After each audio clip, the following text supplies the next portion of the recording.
You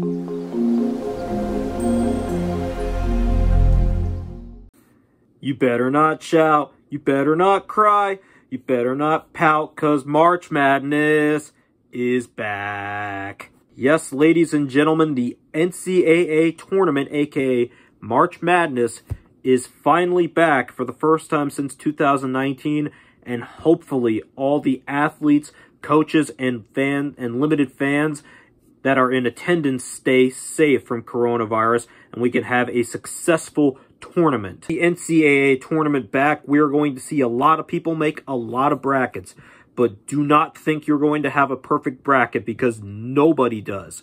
You're going to see Cinderella teams pull off some upsets. You're going to see some very low-seeded teams make a giant run, or, well, a Cinderella run, to the Sweet 16, Elite 8, or possibly the Final Four, but who knows? This year's NCAA tournament is going to be fun. It is all in Indianapolis, and honestly, I am looking forward to watching as many games as I can on TV as the round of 64 begins this week, as well as the round of 32 coming up this weekend. So it's going to be a fun, exciting time to watch. As we go back to looking at brackets, I'm here to tell you that no one, aka nobody, is going to have a perfect bracket. Want to know why?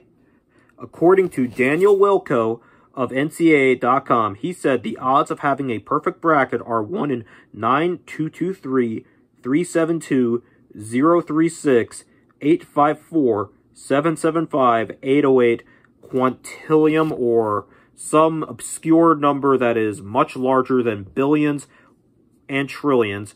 I cannot pronounce that word right.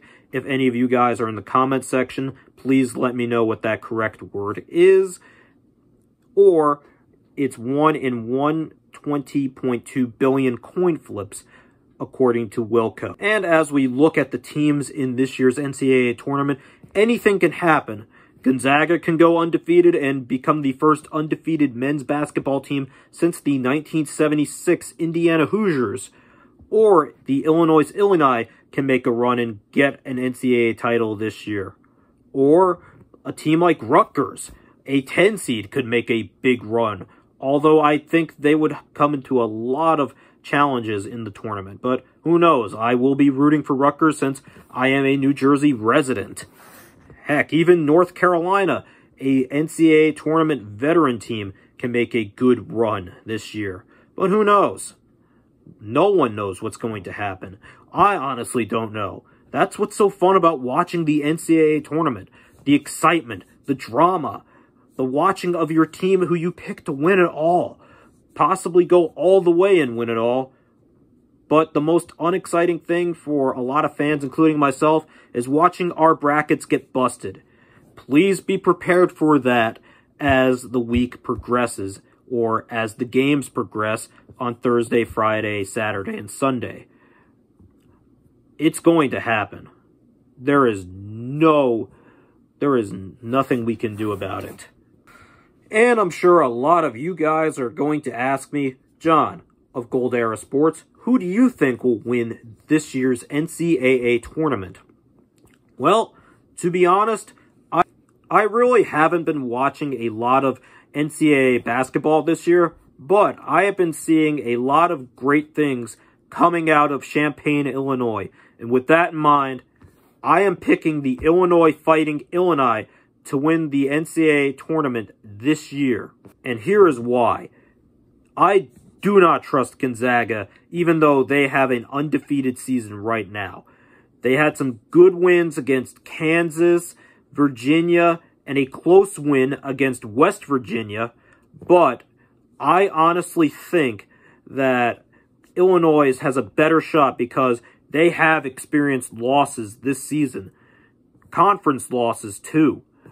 And with that in mind, they can probably use that as motivation to get through their competition in the entire tournament and make it to the national championship game and hopefully win it. But who knows? My bracket could be busted by the round of 32 or Sweet 16. Anything can happen, but fingers crossed that Illinois wins. Who do you guys think will win the NCAA tournament this year? Let me know in the comment section below. Follow me on Twitter at jgoldfarb1993 and tweet at me who you think will win the NCAA tournament. Even though no one can get a perfect bracket, I am going to tell you something that is truly, truly perfect. A meal that is very perfect for watching basketball or any sport in general, and that is cauliflower macaroni and cheese. Alrighty guys, for tonight's cooking video, we are going to be cooking cauliflower mac and cheese. So this is your standard cauliflower head, washed and ready to go. So now we gotta cut it up like so. Now that our cauliflower is cut in half, time to chop it up even further into tiny pieces like so. Alrighty, now that our cauliflower is now cut up or ripped apart into pieces, it's time to put them into a pot of boiling water like so. Now that our cauliflower is in our pot of boiling water, let this sit in there for 5 minutes, either covered or uncovered, boiled. I prefer covered just to give it more flavor.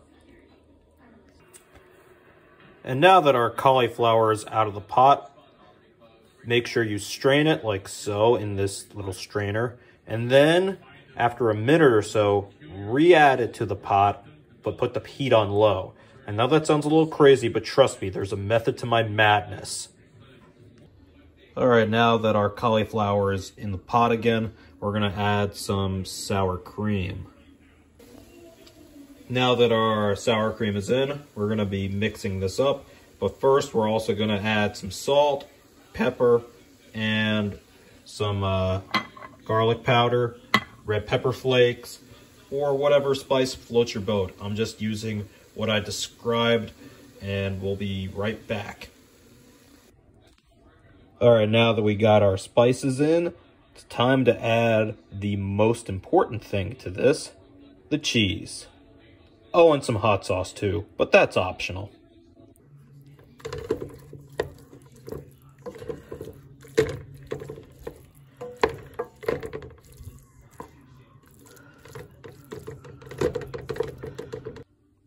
I apologize for the clip of the stirring. It's not easy filming and stirring with one hand at the same time. So here is the finished product with hot sauce and cheese mixed into the cauliflower. You can either enjoy this with extra hot sauce or cheese or some parsley or cilantro. I prefer cilantro. I am not a fan of parsley. Sorry, parsley fans.